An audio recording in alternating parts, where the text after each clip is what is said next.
Hello, everyone. I'm Chris Lally. I'm Vice President of Operations at Rapid, and thank you very much for first in a series of webinars specifically focusing on topics that we believe are top of mind within risk adjustment specifically. Today, our focus will be on the three distinct yet complementary frameworks used in risk adjustment coding: MEET, TAMPER, and DSP. And rather than positioning these frameworks against each other, we aim to educate you on the unique purposes and applications. Understanding these frameworks will enable you to select and apply the most appropriate tools for your specific needs in healthcare documentation, as well as risk adjustment coding. Before we begin, I'd like to introduce you briefly to our panelists today. First is Wynda Clayton. Over the course of her 30-year career in healthcare, Wynda has vast experience involving third-party billing, RADB auditing. She's been the Senior Director of Risk Adjustment for a health plan, and also considered a thought leader within the risk adjustment community and a frequent speaker at national and regional risk adjustment conferences. Wynda has a number of certifications, master's degree, RHIT, Certified Risk Adjustment Coder, and is presently working towards her doctorate in healthcare administration. Next, we have Colleen Gianatasio. Colleen also has a great deal of depth and experience in healthcare. She's an approved AAP instructor with over 20 years of experience in the health insurance field. She's currently the Director of Clinical Documentation Integrity and Coding Compliance, specializing in provider engagement and clinical documentation improvement. Colleen also serves as the President of the AAPC National Advisory Board, which makes her an invaluable resource for understanding the DSP framework and its practical applications in risk adjustment. And last but not least is Brian Boyce. Brian is CEO and President of Health Administration Advisors. Brian is also the original author of the Certified Risk Adjustment Coder curriculum and the creator of the TAMPER acronym used nationally in risk adjustment work. Over the last 29 years of experience in healthcare administration and clinical practice management, Brian's expertise includes ethical consulting, Joint Commission, HIPAA, and a variety of other compliance-related fields. His extensive background makes him an authority on the TAMPER framework and its implementation in risk adjustment coding. So with that, why don't we go ahead and begin?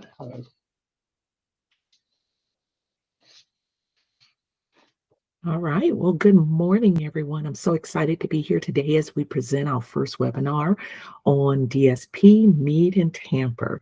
So a few years ago, Brian developed a presentation that explained to providers, issuers, and also the vendors the difference between MEET and TAMPER. So today, what I'm going to do is I'm going to bring forth some of that same information as we actually talk about MEET.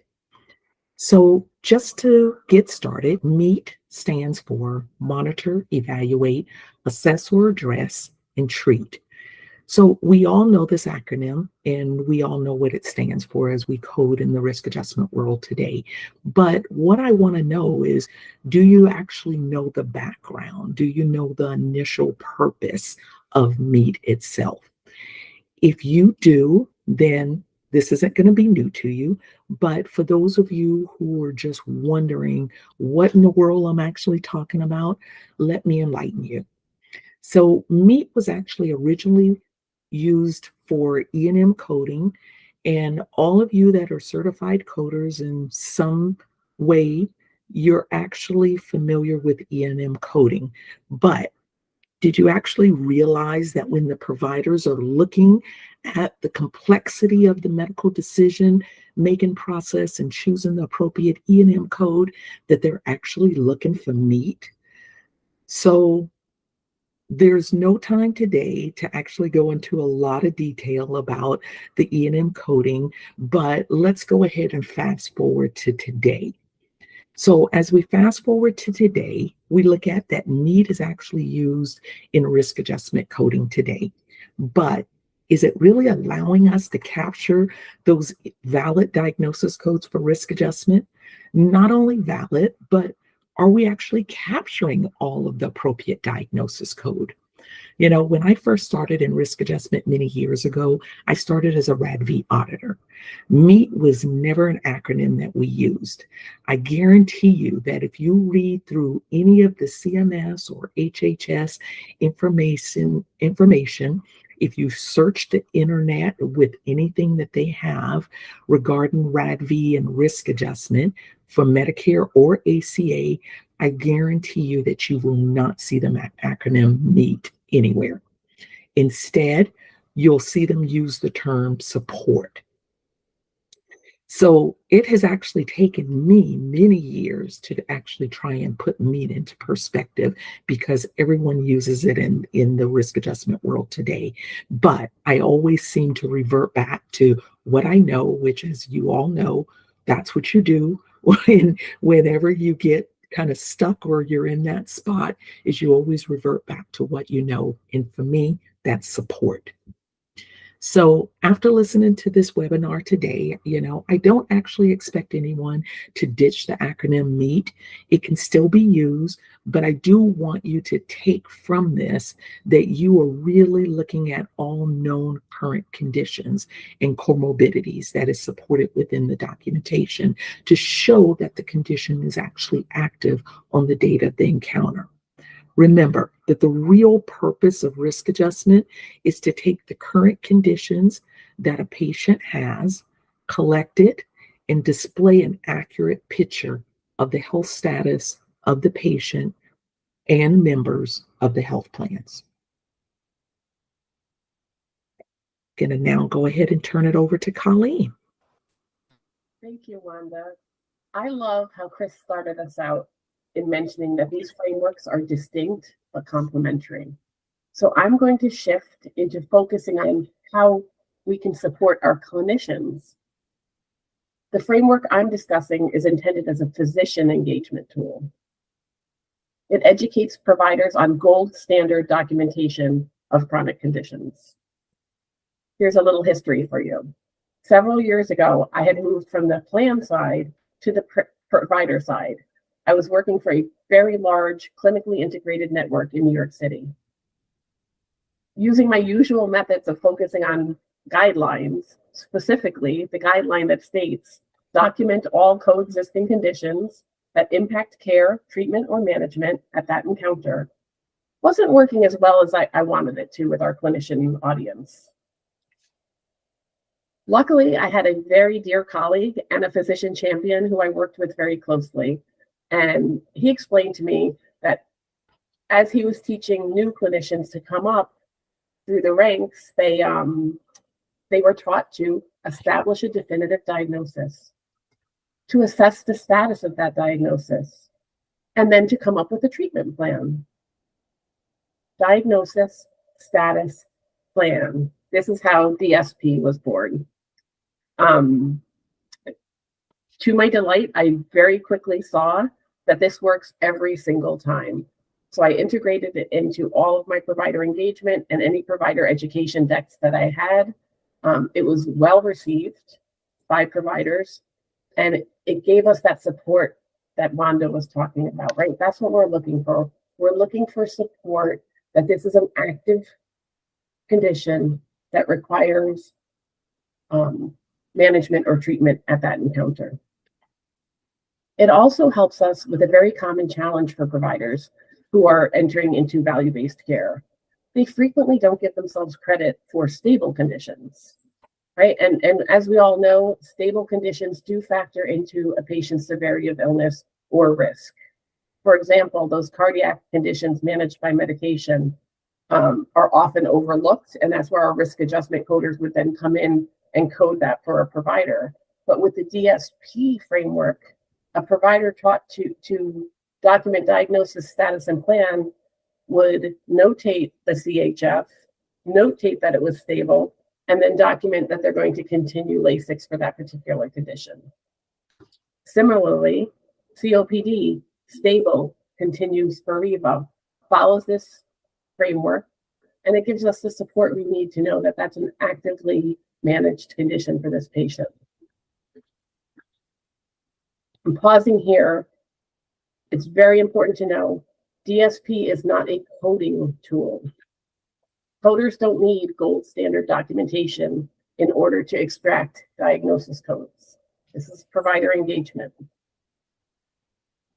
Many have asked me after conferences or after a presentation I've given on DSP, where can they find more materials? Where can I find the guidance on this? There is none, because it's this simple: diagnosis, status, and plan. It gives us the information we need to translate into an appropriate code. It's not a coding tool. I have seen people hear about DSP and then train an entire coding team on it. I want to caution you on that, because there is possibility for lost opportunity. Documentation of COPD started on Spiriva at this visit definitely supports an active condition. It's missing the status, but that condition is supported. We're hoping to train the providers on gold standard documentation. So diagnosis, status, and plan is a way for our clinicians to capture that work. So, Colleen, I wonder if I could ask you a question. It kind of ties into both MEET and DSP, but also kind of bridges into the more holistic approach that Brian will be talking about. With so much emphasis now being placed on pre-visit auditing or prospective review within risk adjustment coding, that's a 2-year historical review for the member, which really is a combination of risk adjustment coding, MEET criteria, but it's also a CDI component as well, where DSP could be applicable. How do you see the the process evolving or changing as there's more focus, more attention placed on historical reviews and really data at the point of care for the provider?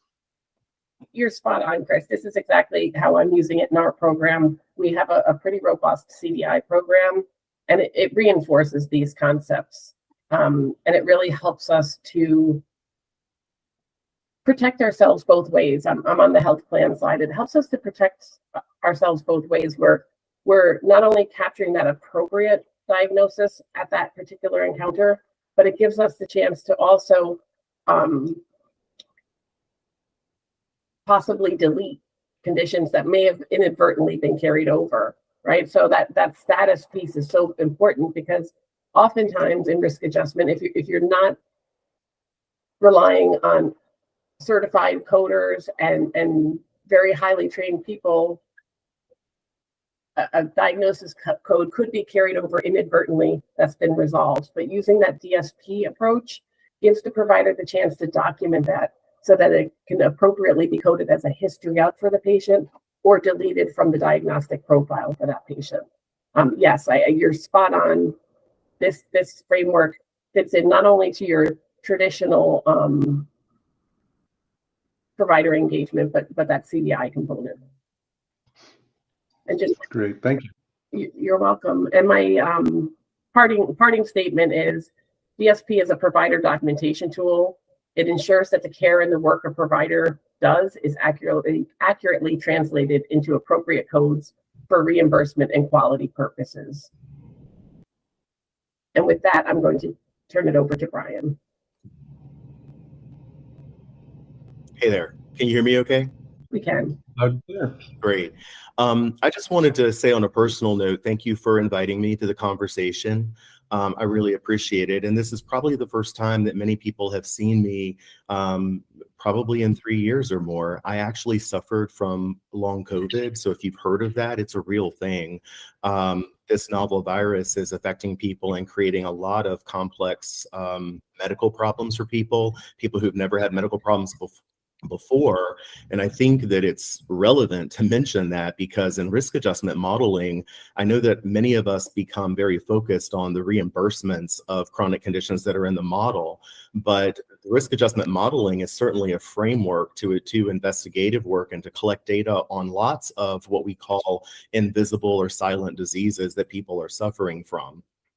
Fortunately, I was able to see a specialist at New York University, and I'm on the road to recovery, in fact, this year. I wanted to kind of speak a little bit more about what we had heard said in the front end of this from Wynda about the MEAT acronym, she's absolutely spot on and correct.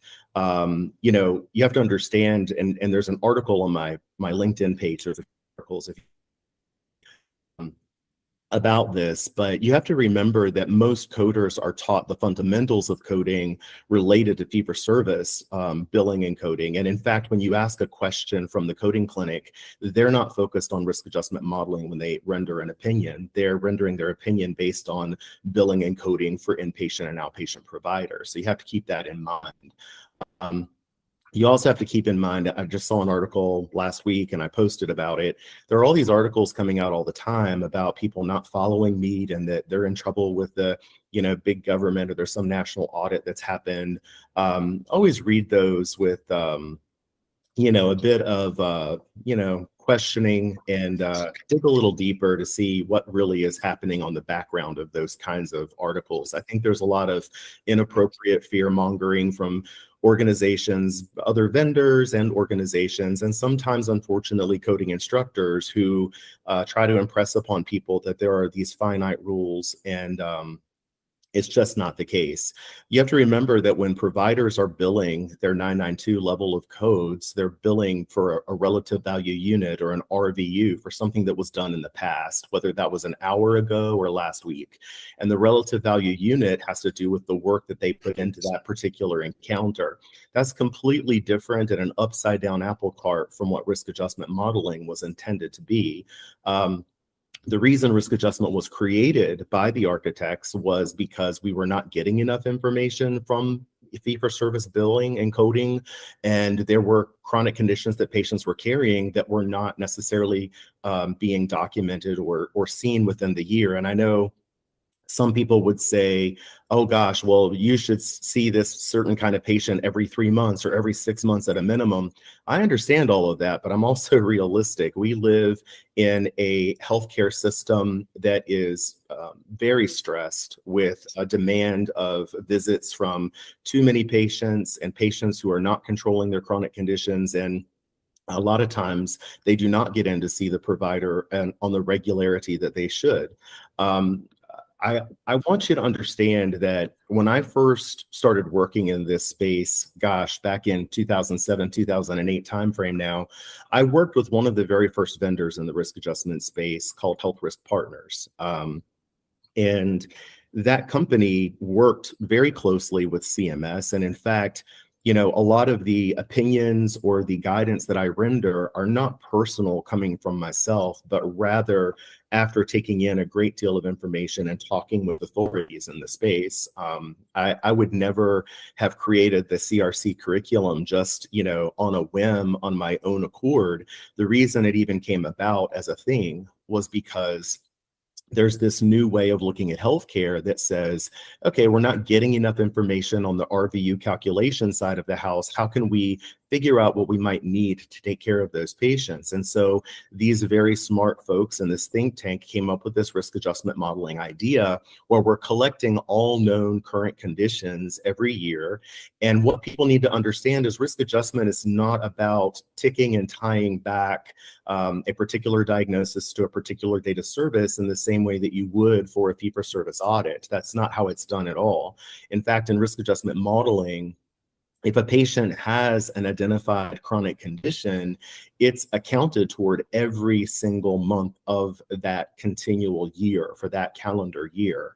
And so that's really important to understand because we're building what they call a risk adjustment factor or RAF score, which is different from the RVU. The RVU has to do with the number related to the work that was involved in the past. The RAF score has to do with where does this patient fit in their health profile so that we can identify what their needs might be going forward. And keep in mind that all of this is supposed to be directed to bettering the care of the patient, which is really why I really have mad respect for Colleen's creation of the DSP, because what we're supposed to be doing is identifying those chronic conditions and identifying best practices in order to keep those patients out of the emergency room, out of the hospital, give them the tools and the resources so that they can manage their conditions better on their own where that's possible.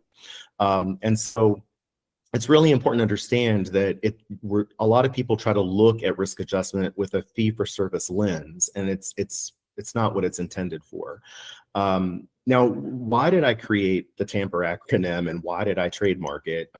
To be honest with you, I thought trademarking it would help to preserve its intention, because I was concerned that it might be misused or misunderstood. But unfortunately, trademarking did not help that at all, because within a few months of having created it and putting it out into the sphere, I saw people having conferences saying, meet or tamper, which do you use? And as Colleen said earlier, these are not this or that. These are all integrative models. I believe the MEET acronym actually works quite well if you're working in a provider group, because providers should be documenting things that they monitored, evaluated, assessed, or treated. And we want them to document better, as best as they can, on what they're doing for those conditions that they're treating for. And that's going to help the coders understand the complexity of the illness or the specificity of the diagnosis code that they're choosing. So it's really important. The reason I created the TAMPER acronym is because in that very first company that I worked for all those years ago, we grew exponentially very quickly. And suddenly I had over 350 coders working for me across the country.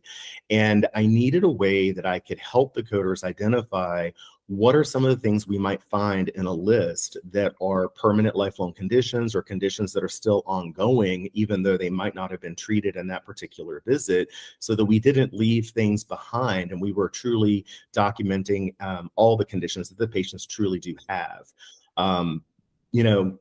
I don't know if you know where the PMH list comes from, and I'm hesitant to say this because it's certainly going to give away my age, but I can tell you that the PMH list in the electronic medical record actually comes from a list that used to be in the paper record. And in most clinics where we had a paper record, it was a folder that opened up, and we would have on one side of the folder would be visits or sheets of paper where we had documented progress notes for every time they saw the provider. Some providers would certainly, dictate their records, and that would certainly be something that you would see. And you would see lab results in there, but there was always what we would call the face sheet. And one of the face sheets that we would use, often on the opposite side of the record, was a rolling list of all of the conditions that the patient had seen. And providers use that list to jog their memory, because you see a lot of patients in a day. And so you want to remember, what was that thing I saw last time, and what did they have last summer, and that kind of a thing. And when the electronic medical records were being created, doctors didn't want to give up that list because it was a good memory jog for them in treating their patients. And so they created a PMH list. And then now you see all of these different kind of lists within the record. Some of the lists might be called chronic conditions, or active problems, or ongoing problems. They have many different names. And in fact, you might even have different type of lists within the same practice. Just different doctors might have different lists in their EMR. And so the list became a real problem. I'll tell you that if you've ever done work in the JCO sphere, JCO kind of has this rule that says, if you have a list of things in a record, that whatever you title that list, it has to really be that. So if you say it's historical, then it should be historical. If you say that it's current, then it should be current. But the truth is that we know that mistakes happen, and providers sometimes put things in the wrong place. So this is why I created the TAMPER acronym. So it was meant for lists only. It's not a litmus test for the medical record as a whole. It was meant just for the utilization of a list. So if you're doing a medical record review and you see conditions listed in a PMH list, or an ongoing problems list, or an active problems list, can you really count that it's still an ongoing problem? Well, did they tamper with the condition?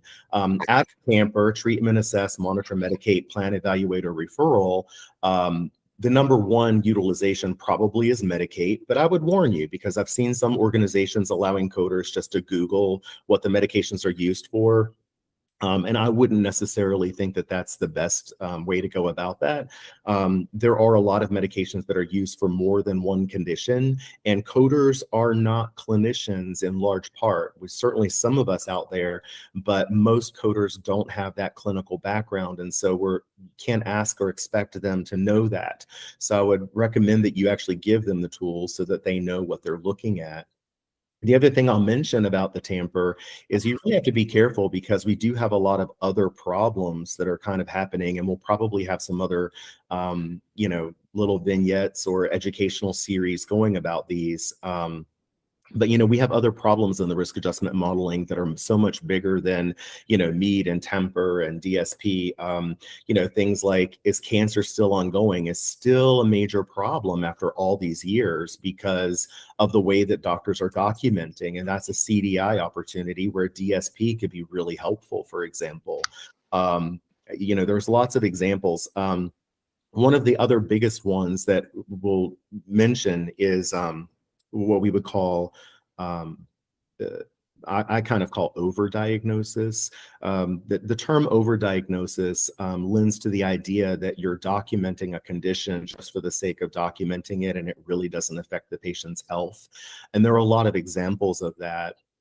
Incidental findings is one example of that, where you do a scan or a diagnostic study for one reason, and you identify that there's this other condition that the patient has that you didn't know, you weren't even looking for it, and suddenly it's there. The question is it something that is germane to the care of the patient? Is it going to affect them either because of medications they're taking or because of comorbidities that they carry? And that's not a decision that should be made in the administrative side of healthcare. That's something that should be made by the primary care provider or the clinician who's actually treating the patient. I will tell you, be really careful, because this idea that you want providers to document every condition and every visit is not helpful. It is not realistic as an auditor to go into a medical record and see 30 diagnoses listed in the assessment for a 15-minute visit. That just has all kinds of red flags all over it. I understand why people are doing it and they think they're helping themselves, but they're not. So I think let's just, my recommendation is slow down.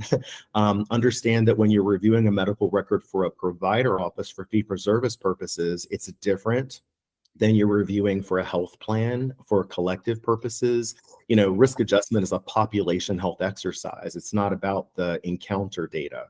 And I want people to really walk away with that and understand that TAMPER was not meant for anything other than the utilization of making decisions about what to code when you see a diagnosis in a list. Great. So just a quick question, Brian, maybe a question for you, for Colleen, and for Wynda. I think all your perspective would be helpful. As risk adjustment particularly continues to evolve, it's getting more complex. There's more scrutiny on compliance, of course. And the goal, as you mentioned, is ensuring that the documentation reflects accurately the care required for the member.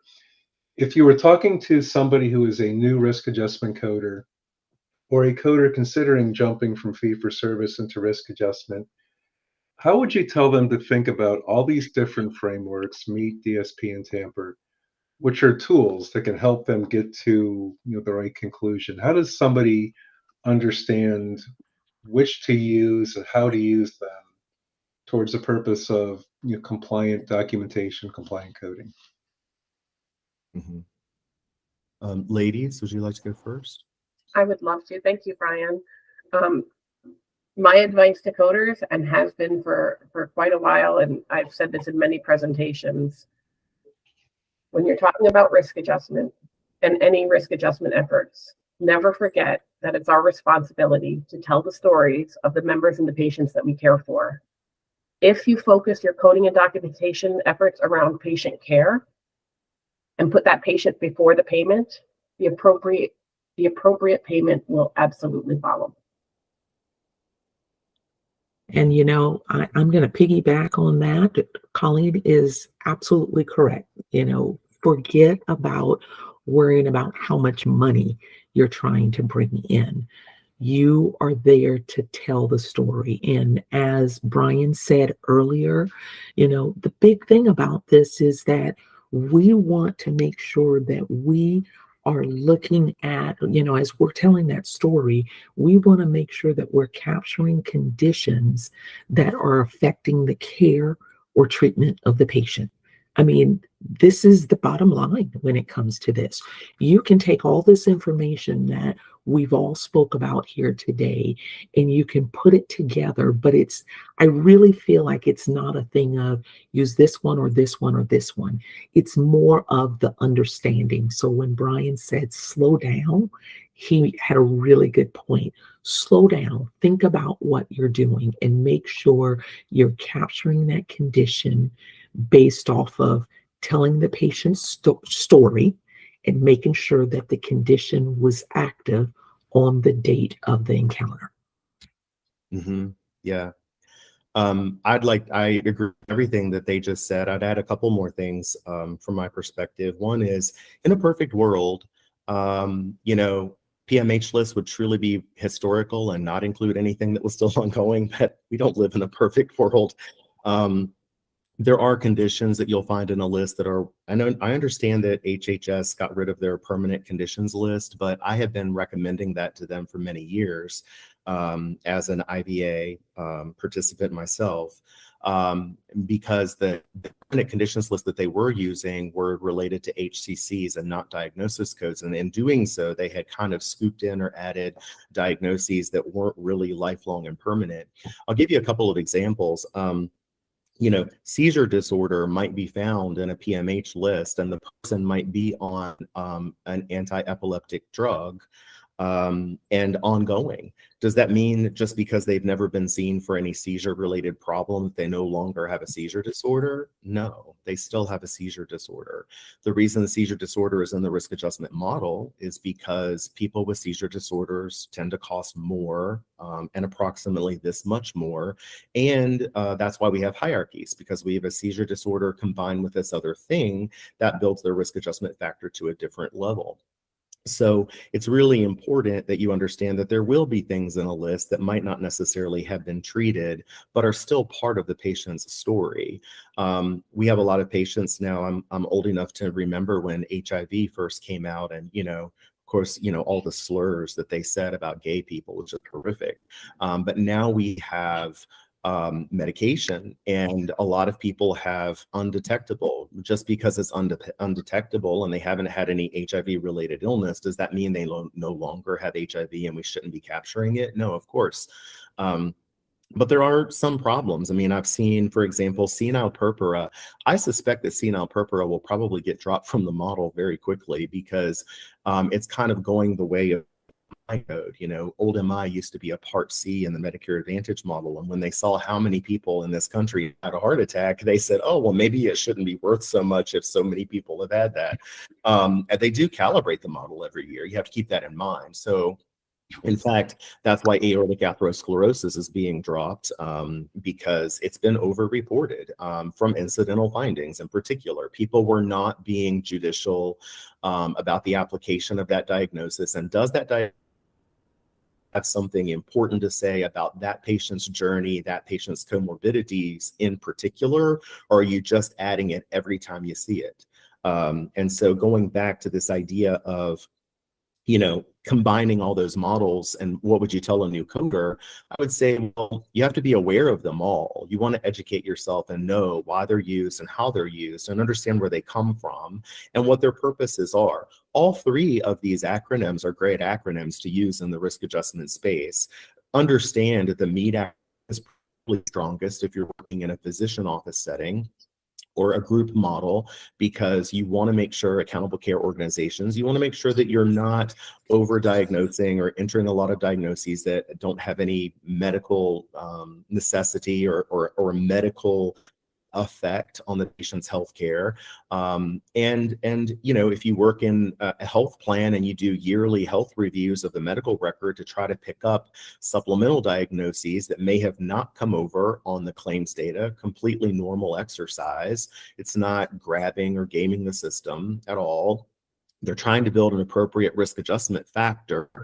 They know what the costs might be going forward. And if everybody would just report honestly and ethically, we would get to an accurate risk adjustment factor. And then bringing in the end of that DSP model, I think it's a great idea. It's simple. It's easy to understand. It's something that can be replicated easily across practices. And so I would encourage you to embrace all of them if you're a new coder. Great feedback. So I think we're almost at time. Wanda, what would you say is the key takeaway you'd like the audience to remember or think about with respect to meet criteria? You said for the meet criteria? Yes. I think the thing to take away with the meet criteria is just make sure, again, just like you just heard Brian say, make sure that you're using it correctly. Make sure that as you go through, you're doing your assessment or evaluating or whatever it is you're doing, if you're performing auditing, that you look for those conditions that are accurate.